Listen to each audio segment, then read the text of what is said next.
చాలా కాంపిటీషన్స్లో మీ అందరికీ కూడా తెలుసు. చాలా కాంపిటీషన్స్లో సినిమాని రిలీజ్ చేశాను. చేసినప్పుడు ఏంటంటే జనరల్లీ ఇదివరకు ఏంటంటే ఈ సోషల్ మీడియా కానీ ఇది కానీ లేనప్పుడు అంటే ఎప్పుడైతే ఓన్లీ మన సంప్రదాయ media and websites and channels ఇవన్నీ ఉంటాయో అట్లీస్ట్ మాకు ఒక డిస్కషన్కో లేదంటే అది కాదు అన్న ఇది అని చెప్పుకోవడానికి ఒకటి ఉండేది. ఇప్పుడు ఆ ఛాన్స్ కూడా లేదు మాకు. బట్ అది కూడా ఓకే.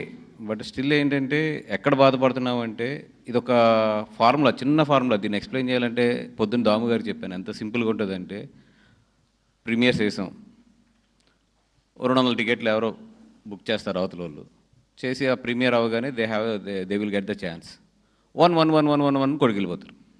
సింపుల్ అంతే. ఎప్పుడైతే ఒక 200 టికెట్లకి 1 కొట్టారో మనది ఆటోమేటిక్గా 5 వచ్చేస్తుంది. 5కో లేదా 4కో 3కో మీ ఇష్టం. ఒక 300 టికెట్లు కొడితే ఎంత కావాలితే అంత కిందకు వస్తుంది.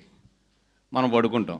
పొద్దున్నే లేచినాడు కంగారు పడి అక్కడి నుంచి మళ్ళీ జనాలు కొట్టే వరకు మనం వెయిట్ చేసుకుని సినిమా బాగుంటే అది లేస్తుంది. సినిమా యావరేజ్గా ఉంటే ఆ 5 కాస్త 5.5 5.6 దగ్గరికి వచ్చి ఆగిపోయి సప్.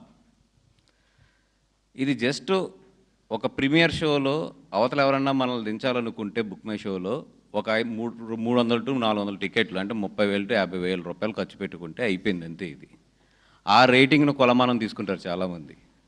కొన్ని ఓకే రివ్యూర్స్ రాశారు, వాళ్ళకి నచ్చచ్చు నచ్చకపోవచ్చు, ఒక విశ్లేషణ ఉంటుంది. కొంతమంది సీనియర్స్ రివ్యూర్స్ రాస్తే ఒక విశ్లేషణ ఉంటుంది. కొన్నిసార్లు రైట్ సైడ్ ఉండొచ్చు, కొన్ని సైడ్ రాంగ్ సైడ్ ఉండొచ్చు, ఏదైనా పర్లేదు, అది ఓకే, దట్స్ ఓకే. ఎందుకంటే వాళ్ళకి ఒక పాయింట్ ఆఫ్ వ్యూ ఉంటుంది. ఇది అసలు ఉండదు, వెళ్ళి టపటపడపడ కొట్టుకెళ్తే అది వెళ్ళిపోతుంది అది కిందకి. అది దాంట్లో ఎవరు కొడతారు ఏంటి అన్నీ తెలుసు మాకు.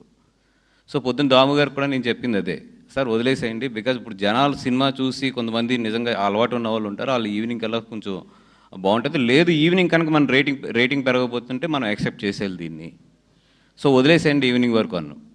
ఇప్పుడు బాగుంది, 7.5 7.6కి వస్తుంది. మేబీ బాగుంటే రేపు పొద్దున్న 8కి వెళ్తుంది, 8.5కి వెళ్తుంది, 9 కూడా వెళ్ళొచ్చు.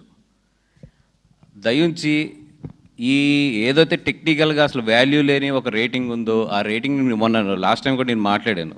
ఇప్పుడు నిజంగా ఒక రేటింగ్ పెట్టాలంటే దానికి కొన్ని కొలమానాలు ఉండాలి. అంతేగాని షో చేసిన తర్వాత మీరు పెట్టండి అంటే ఏమో 300 టికెట్లు బుక్ చేసి కొడితే అయిపోతుంది రేటింగ్ అది.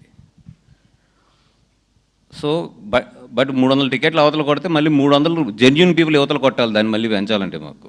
అంటే అలాగా ఒక కొలమానం లేని రేటింగ్ గురించి ఎక్కువ కొట్టుకోద్దని పొద్దున్న చెప్పడం జరిగింది. అది కాకుండా నిజంగా ఒకటే సింపుల్, నేను ఎప్పుడు అనుకునేది ఏంటంటే, ఒక సినిమా బాగాలేదంటే మీకు అందరికీ తెలిసిందే ఫస్ట్ షోకి పడిపోతుంది. ఈ రోజులు ఉన్న రోజులు అది ఇంత కాంపిటీషన్లు ఇన్ని సినిమాల్లో ఫస్ట్ షోకి పడిపోతుంది.